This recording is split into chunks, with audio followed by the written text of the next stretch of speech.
días, compañeras y compañeros. Para mí un placer y realmente un honor estar aquí con ustedes. No me voy a torcer, compañeros. Me voy a torcer por varias razones. Una es porque tengo unas raíces que, como dicen, el buen árbol que tiene buenas raíces, pues tiene un tronco fuerte también. Pero por muchas otras. Claro, eso no basta. No basta decirlo. Hay que todos los días demostrarlo de manera coherente. Es una pregunta que tiene mucho sentido, por supuesto, porque estamos ante un mundo político profundamente corroído, en el que todo se compra y todo se vende. Realmente personas honestas y coherentes en ese mundo a veces es difícil encontrar. Y eso tiene muchas explicaciones históricas y políticas a las cuales no voy a entrar porque ese no es el objeto de mi intervención. Pero repito, es una pregunta que tiene sentido y que nos reenvía directamente al problema de cuál es la relación entre los movimientos sociales y el mundo de los partidos políticos. Y voy a hacer unas breves alusiones a eso, pero antes quiero ubicarlas en el contexto en el que estamos. Bueno, ya comenzó este proceso en La Habana y en Oslo, y comenzó ya planteando el gran debate que se avecina. Tenemos un modelo de negociación y de planteamiento político que ha hecho el gobierno, que no es la rendición y la desmovilización de las FARC, pero se acerca bastante a eso. Es un modelo en el cual se quiere decir, aquí está la ley de víctimas, aquí está la ley de restitución de tierras, le agregamos un par de elementos más con la ley de desarrollo rural, la garantía de que no los vamos a matar cuando vengan a hacer política, les damos unas cuantas curules y díganos a qué horas firmamos esta ley. Y el otro planteamiento, el de la guerrilla, que es ni más ni menos faltaría que después de 50 años de una guerra esto vaya a salir tan barato. Aquí hay planteado unos problemas muy serios y hacen una larga lista de asuntos, bueno, ni tan larga, una lista de unos 6 o 7 asuntos capitales de este problema. Y por otro lado, los movimientos y fuerzas sociales que todavía están en el proceso de hacer su planteamiento, no porque no lo tengan, sino porque están planteadas las cosas de tal manera que se quiere que no sean parte del debate. Entonces estamos en un escenario de una tensión política extrema. Y por supuesto, nuestro deseo, nuestro propósito es que en este debate podamos sacar lo mayor posible. Avanzar al máximo. Avanzar en una transformación del país. Pero estamos ante una dificultad que yo llamo a que ustedes la tengan en cuenta, porque no es menor. Una negociación se hace sobre la base de la correlación de fuerzas políticas, militares, económicas, comunicativas. Y es evidente que aquí quien tiene, digamos, el mayor poder es el establecimiento. Así que estamos ante un reto, tenemos que buscar la mayor movilización, la mayor divulgación de propuestas, la mayor coherencia del movimiento social para avanzar en este proceso. Un proceso que además, ustedes ven, está siendo acechado por múltiples fuerzas que quieren dinamitarlo y que quieren desgastarlo rápidamente. Y eso es posible. Eso no hay que ocultarlo. Es posible que logren, mediante una serie de acciones, debilitar el proceso de paz y hacerlo imposible. Porque hay ciertas fuerzas en el establecimiento colombiano que sí quieren que se acabe el conflicto para sus propios negocios y sus propios intereses, pero tampoco se van a dejar en un momento determinado desgastar políticamente y desgastar su fuerza si es que la situación cambia. Y la situación puede cambiar. La situación puede cambiar.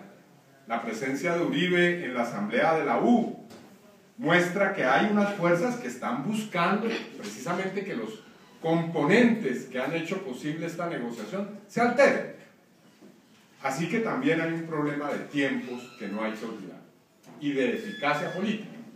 Lo digo para no llamarnos a engaños. Este es un proceso que ha comenzado, pero que se puede acabar también. Y digo eso para que lo tengamos muy en cuenta en nuestra acción política. Segundo planteamiento que quiero hacer.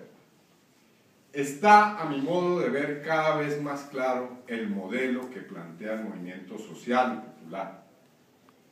Falta todavía darle algún tipo de explicitación, pero ahí va apareciendo. Las cosas que escuché aquí son fundamentales. Es decir, desde el punto de vista económico, desde el punto de vista del modelo de desarrollo, si es que podemos expresarnos en esos términos, hay un planteamiento que sí tiene un signo muy claro, y es que vamos, o que queremos, una reforma agraria que lleve a que la economía rural esté al servicio de los seres humanos y del medio ambiente y de los alimentos y de todo aquello que pueda hacer que la vida sea más digna, y no de esa cantera de exacción de recursos y de desertificación de nuestros campos y de nuestras montañas, que es el modelo agroindustrial, minero-energético de las transnacionales y de las grandes empresas. Es claro que ahí hay un planteamiento distinto. Repito, que podemos explicitar aún más. Las zonas de reserva campesina son, a mi modo de ver, tal vez el mayor logro del desarrollo histórico de ese planteamiento. Y quiero llamar la atención no tanto sobre el aspecto económico de ese planteamiento, que yo creo que hay personas que lo han desarrollado ya y que, repito, tiene una forma que es, a mi modo de ver, muy importante y que se debe explicitar en la negociación, sino sobre su aspecto político, en varios aspectos. En primer lugar, sobre el tema del campesinado como sujeto histórico y político. Yo creo que nosotros no debemos olvidar que en Colombia hay una serie de genocidios o de procesos de exterminio que se han hecho con tal eficacia que han logrado prácticamente borrar no solamente el hecho del crimen, sino a las víctimas de ese crimen. Y yo creo que el proceso de exterminio campesino ha logrado ser de alguna manera oculto en la historia de nuestro país. No solamente el exterminio de organizaciones campesinas enteras, de sindicatos agrícolas, de procesos asociativos y comunitarios en zonas campesinas, sino al propio campesinado como sujeto. Aquí lo decía alguien en una intervención que escuché: ¿cómo es posible que se consulten una serie de normas y de reformas bueno, muy bien, por supuesto, a los indígenas, a los afrodescendientes, pero que no se consulte a los campesinos? En un debate que tuve hace unos días en un programa de televisión con Juan Camilo Restrepo, él decía: no, pero si esta ley de desarrollo rural ya está siendo consultada. Yo dije: pero ¿y no han convocado a los campesinos a esa consulta? ¿Cómo es posible eso? Entonces, una pregunta es: ¿cómo lograr, cómo hacer para que esa subjetividad política se configure como un hecho incontrovertible en el debate que se está dando? Ya se ha avanzado mucho, pero ahora necesitamos plantearnos eso. Y yo creo que es muy importante plantear el tema del proceso de exterminio del campesinado como un tema central del proceso de discusión. No es solamente un problema de cómo se hace una restitución de tierras o cómo se hace una reparación de víctimas bien asistencialista, como es en este modelo neoliberal, sino cómo está el problema del exterminio del campesinado en nuestro país. Y hay una cosa que creo debe ser claramente dicha. Una segunda, y que tiene que ver con el otro tema de la agenda, el tema de la participación política y de las garantías democráticas.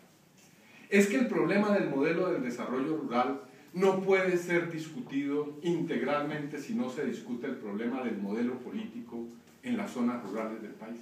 Fíjense ustedes. Porque por muy avanzada que sea una norma, una reforma constitucional, una ley estatutaria o un acuerdo al que se llegue eventualmente allá en La Habana o un acuerdo al que se llegue con las comunidades campesinas, nada va a garantizar que ese acuerdo sea llevado a la práctica si no hay un cambio y una transformación del modelo político. Eso es fundamental, porque aquí todos creo que tenemos la experiencia de haber hecho pactos con los gobiernos de este país. Los indígenas, los compañeros allá en el Huila, los compañeros del sur de Bolívar, todos hemos estado en una mesa sentados con el gobierno y hemos firmado algún papel. ¿Y qué pasa con esa vaina? Nada. Maman gallo hasta cuando viene la próxima protesta. ¿Y qué ha pasado con las condenas de la parapolítica, por ejemplo? No hemos logrado llevar a la cárcel a alcaldes, concejales, parlamentarios, incluso podemos llegar a meter en la cárcel ministros y generales. Y de pronto, vaya uno a saber, de pronto al propio Uribe. Pero eso no va a cambiar la situación, fíjense ustedes, de fondo, si nosotros no logramos que haya un cambio de modelo político. Porque lo que necesitamos es gobernar. No basta con que pactemos, con que seamos consultados, con que nos digan, ahora sí los vamos a escuchar. Los escuchamos a ustedes y hacemos lo que queremos nosotros. No, ese no es el problema. El problema es que gobernemos nosotros. Y que nosotros digamos a quiénes vamos a escuchar, si vamos a firmar unos pactos, si queremos que esos pactos se cumplan o no. Bueno, nosotros yo creo que vamos a gobernar de manera distinta y con criterios éticos distintos. Pero necesitamos gobernar. Y para que podamos gobernar necesitamos que cambie la configuración del poder político. No solamente nacionalmente, sino en el plano local. Necesitamos una revolución democrática en el campo y en las zonas rurales del país. Y por eso es un tema de negociación. ¿Cómo son las elecciones? ¿Cómo son los órganos de control? ¿Cómo son las relaciones del poder político en el campo? Y en las zonas, y en las regiones, y en los territorios. Ese es un tema fundamental. Y es un tema que atañe no solamente al problema de la mecánica política, sino a lo que alguien decía aquí. ¿Cómo funciona el ejército? La policía, los órganos de seguridad del Estado, el paramilitarismo, sus estructuras. Ese es un asunto, digamos, que debe hacer parte del modelo de desarrollo rural. Ya lo hemos visto, la ley de restitución de tierras tiene alguna que otra cláusula que permite hacer alguito, pero, digamos, eso es inútil. El otro día estaba allí en la oficina y me llama un funcionario de INCODER de alto nivel, no estamos hablando de un funcionario regional. Digo, doctor Cepeda, ¿cómo le va? Es que estoy aquí en la finca, no sé qué, en tal parte del país, y no me dejan entrar. Le dije, no diga. ¿Y qué espera que yo haga? Me dijo, no, ayúdeme. Le dije, pero si usted es la autoridad. Yo sí, pero es que aquí no me está. ¿Por qué no llama al ministro? Yo le dije, pero, por favor. Si no cambia ese poder local, si no hay un cambio, una transformación ahí, no será posible una transformación integral del pueblo. Pero no solamente tiene que ver con la estructura y el problema del poder local, sino con el problema político mismo. El problema político mismo, y es si la gente va a gobernar o no. Si los movimientos sociales van a ser simplemente acompañantes de los partidos políticos en ese proceso, o si van a dar cierto tipo de luchas y dejar que otros sean los que tomen las decisiones. Y yo no creo en eso. Yo creo que es hora de que los movimientos sociales participen y pongan su gente en ese proceso. ¿Contra los partidos políticos de izquierda o de oposición? No, yo no creo que esa sea la forma.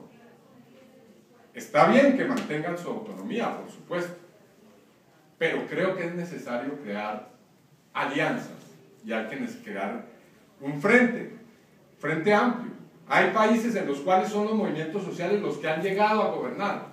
Hay otros en que han sido partidos políticos de izquierda. Y hay otros en los que ha gobernado un frente muy amplio de fuerzas sociales y políticas. Y por supuesto que hay que exigirle a los elegidos, sean de partidos políticos o de movimientos sociales, si van o no a cumplir, si se van a torcer o no, no solamente depende de si son gente que tenga sólidos fundamentos éticos y políticos, y lo que se llamaba, y creo debe seguirse llamando, una conciencia de clase. Dirigentes y las dirigentes, cuentas. Y si no sirven, decirles, muy bien, muchas gracias, vamos a darle unas alcaldías de la unidad nacional que van a ser los que van a permitir llevar a cabo la reforma agraria. Eso no va a ocurrir.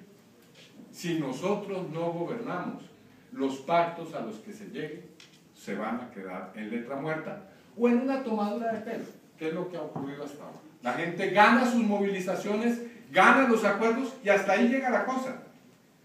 Fíjense ustedes, se han ganado luchas en Colombia muy importantes, pero se plasman en una ley, se plasman en un acuerdo. ¿Y eso después qué? ¿Quién lo desarrolla? Ah, pues los que son elegidos por los partidos tradicionales. Y hasta ahí llegó la vaina. Entonces yo las invito y los invito a que por favor discutamos este asunto. Creo que es fundamental. Mi propuesta es que de manera particular hagamos una agenda. Mi oficina está en plena disposición en acompañar todos los procesos que tienen que ver con las zonas de reserva campesina. Mañana hay una audiencia. Yo voy a tener que... estuvimos discutiendo con Gloria Inés y con Hernando Hernández porque tenemos un problema, y es que hay una mesa de paz en Villavicencio donde van un número importante de organizaciones, que son también organizaciones campesinas, víctimas de crímenes de Estado, y tenemos que atender también eso. Así que hemos pactado con Gloria Inés y con Hernando que yo vaya a Villavicencio y que ellos dos estén en la audiencia. Pero repito, para lo que se necesite, allí estoy. Y les agradezco mucho su atención.